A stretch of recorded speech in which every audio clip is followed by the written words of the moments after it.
So I'm sure you guys have seen it at this point. Snapchat is down 30%, which is unbelievable. Just yesterday, after they reported earnings, or right around when they reported, the stock was at $12, and now, get this, it is at $7.50. We're going to break down Snapchat's earnings in this video, and we're actually going to dive into the presentation, so you're going to want to stick on throughout. So sit back, relax, take a sip of your coffee, hit that like button, and feel free to subscribe, and let's get into the video. So like I said, guys, Snap is down 30%, which is just mind-blowing. And just after they reported earnings, or right around that point, the stock was at $12. And just, a couple days ago, heading into the report, it was coasting at about 11, 11.50, 10.50, right around that ballpark.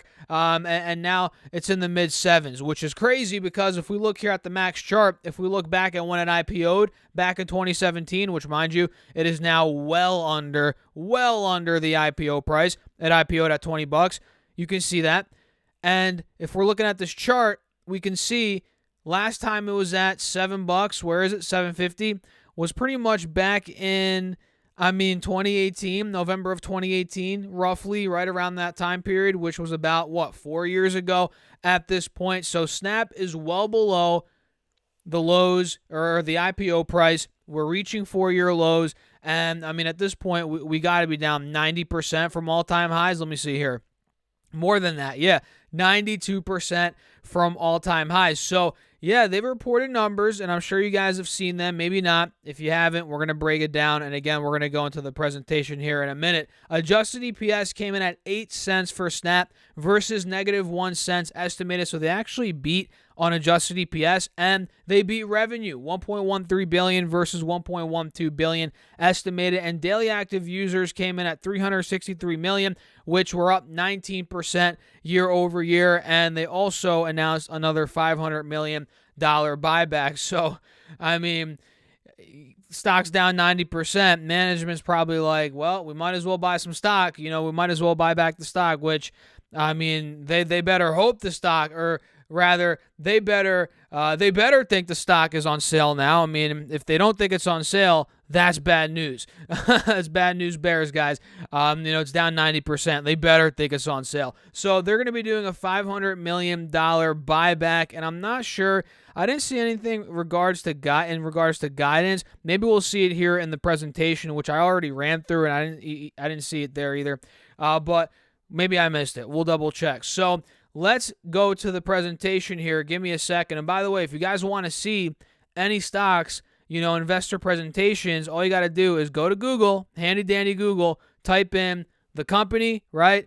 And then investor relations. And in this case, I typed in Snapchat investor relations. It brings me to this page right here.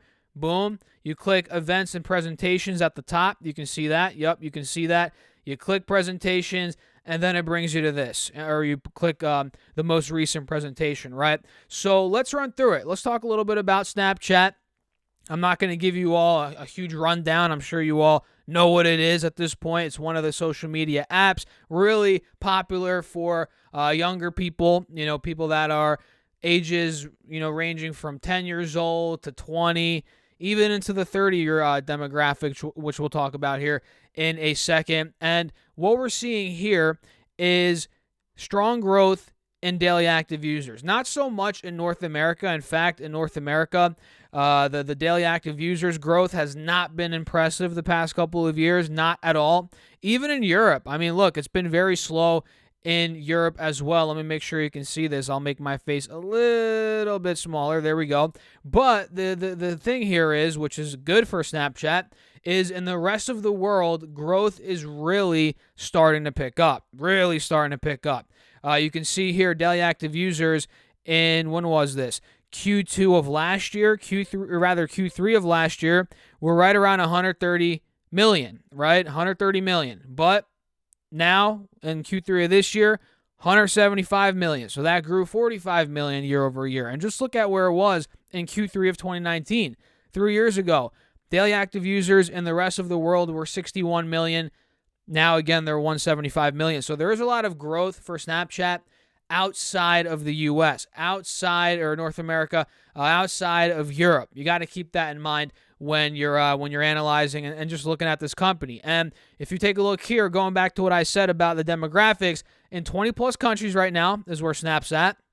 They reach 90% in 20 plus countries, they reach 90% of the 13 to 24-year-old population, 75% of the 13 to 34-year-old population. So you're not really going to see somebody that's 50, 60, 70 on Snap, although I'm sure there's a lot of people that are that age. You're mostly going to see 13 to 34 years old, which you guys, at this point, you should know that. And if you don't know that, I don't know what to tell you. But Snapchat is really for the younger demographics. So this is a little graph. We're not going to go over all this stuff, but here we have some international growth playbook, 40 languages currently supported, local lenses, local content, local marketing. So there's a lot of niched down opportunities here looking abroad for Snapchat, which again, we're not going to dive too deep into that in this video. We're just running through this, skimming this, and this is actually interesting to look at. Where the heck did it go? This thing just glitched on me, guys. What in the world? Oops, there it goes again. Here we go. This shows the demonstrated track record of innovation. So clearly, ever since this company started, which was over a decade ago at this point, they have been adding and adding and adding features to the app, right? And you guys that use it, I personally don't use Snap too much. I mean, I have it. I don't use it too much, but I have noticed over the years they've added a ton of features, and they're pretty unique app, I'd say. I mean, they do a lot of things. Some I don't like, some I think are cool. And here we'll come down, they have the Snapchat experience, 5 core platforms. They have map, communications, camera, story, Spotlight. So like I said in my other video, Spotlight is what's competing right now with Reels, with TikTok. Snapchat's coming for their piece of the pie. They're probably in last place, I'd say. TikTok being top dog, Shorts being right behind it, Reels being in third. Snap's probably in fourth, but they do have a lot of creators on there. And if you go and sift through Spotlight, you will see that. And they have camera and augmented reality, which I don't really use that, but I'm sure the younger demographic uses that. Communications is what I use. I guess that's the boomer, what's it called? The boomer feature of Snapchat these days, where you just send messages or take a picture like how it started years and years ago. I mean, I used Snapchat. I first got it when I was in high school, actually. And, it's really evolved a ton from that point. You have stories, which you guys, I think they started stories. Then Instagram jacked the stories, and you guys know the rest is history. Snapchat is the one that I freaking hate. I mean, I don't get why people want other people to know exactly precisely where they are at all times of the day. I mean, call me crazy, but I think that's stupid. First of all, it's dangerous. You never know what's going to happen. And second of all, I don't want people to know where I'm at 24/7. So, of course, I'd turn that off, and I feel like everybody should have that off. I don't think to have the need to know or to have somebody know where you are, I mean, I don't get it. I mean, I don't like that at all, but that is a feature they have, Snap Map, and you can see where other people are, which it's so dumb. I go on it and I see my friends and I'm like, dude, I can see exactly where you are right now. Not that we're the mafia or something crazy like that or something, but it's just, I don't get it. I don't think it's smart to have that on these days, but that's just me. Call me crazy. We have Spotlight, already talked about it. The partner ecosystem, which I'm not too sure what that is. AR community, Lens Studio, AR creator platform. So there's a lot on Snapchat. Content partners, and I'm sure they have their own version of what Instagram's kind of doing right now. And by the way, I mean, I have some more insight because I'm actually a creator, hence why you guys, you're watching a YouTube channel, right? So what they're doing right now is they're paying creators to upload on shorts on their platform, because TikTok changed the game, guys. Everybody's attention span is a lot smaller these days, and a lot of money is going after trying to get creators to create shorts on their platform, whether it's YouTube Shorts, TikTok. Snap, or Reels. Well, in this case, TikTok really doesn't pay much at all to creators. You can get millions of views and you don't get a dime. Trust me, I've gotten a couple videos to pop off on TikTok. I haven't gotten a dime. I think my highest viewed video is like 2 million views. I didn't get any money from that at all. But with Reels right now, they're actually paying. And the rates are very high. You know, you could get 1,000 views and get paid $6-7 on Instagram right now for 1,000 views. Trust me, because I've done it. And I don't really get much views on Instagram Reels, but that's where we are right now. They're paying creators to try and lure them in, which, guys, like I said before, Google owns YouTube, which owns or has Shorts. What do you think is going to happen? I think we saw Mr. B say in an interview recently that he has insight on, and you can just go Google this right now, YouTube's going to be paying creators to make Shorts starting this year. So once they really start putting money into that, it's bye-bye.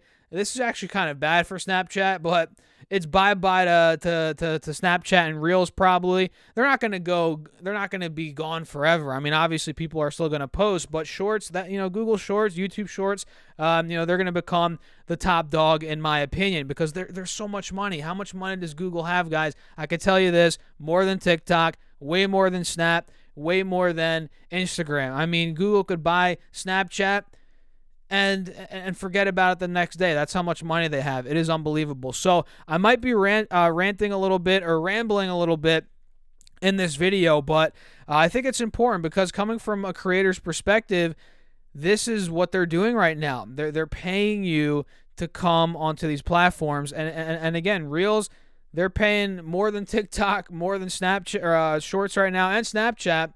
But who knows? Maybe Snapchat starts paying, even more. And they do have a creator. It's called the Spotlight Creator Program or some crap like that. I tried posting a couple of times on Snapchat. I don't really like it for short purposes. You have to get accepted. You have to get you send your piece of content. They have to accept it first. You have to submit it. They have to accept it. And then it'll be put on Spotlight. And a lot of mine kept getting declined, kept getting rejected. So I was like, screw this. I mean, I'm just going to post on Reels, Shorts, and TikTok. And that's what I've been doing. And unfortunately, that's probably going to be a problem for Snapchat. But overall, I mean, look, they beat EPS. They beat revenue. There is a lot of problems right now short term with advertising. That's the biggest part of their business. I mean, it is their business. So in this case, there's a lot going on, right? Advertising is coming down a little bit due to the recession. Consumers are starting to pull back maybe a little bit, not fully yet. We'll see what the jobs reports, the unemployment numbers coming up, how that's going to look. But yeah, it's at the same time we have the recession, but then again we have holidays coming up. We're not seeing a crazy change in the consumer yet. Maybe they're pulling back a little bit, but not a crazy change. So are they going to ramp up ad spending for this, or are people going to, businesses going to ramp that up? And is Snapchat going to crush this next quarter coming up? I don't know. That's kind of what I'm waiting to see. So at this point, guys, not to bore you, those are some thoughts on Snapchat and kind of my take on it. We could talk way more about this. There's a lot more in this presentation that we didn't cover, and hopefully I didn't rant too much or get too off topic. I don't think I did, but pretty much that's it. So if you enjoyed the video, hit that like button, and of course, let me know your thoughts on Snap in the comments. Do you own it? Are you going to buy it? Are you going to sell it? Let me know your thoughts. And if you want some free money, who doesn't like free money? Get your 15 stocks for Moomoo with a $100 deposit. Link down below. Each of those could be up to $2,000. And you could also get 12 stocks from Webull with any amount deposited. Guess what? That's also linked down below. And with that being said, thanks for tuning in, guys. And we have 2 subscribers left to get to 100 subscribers on my second channel. So if you haven't subscribed yet, come on, go subscribe. Let's get 100 subscribers. I'll leave that link down below. I'll see you all later. Thanks for tuning in as always. Peace out.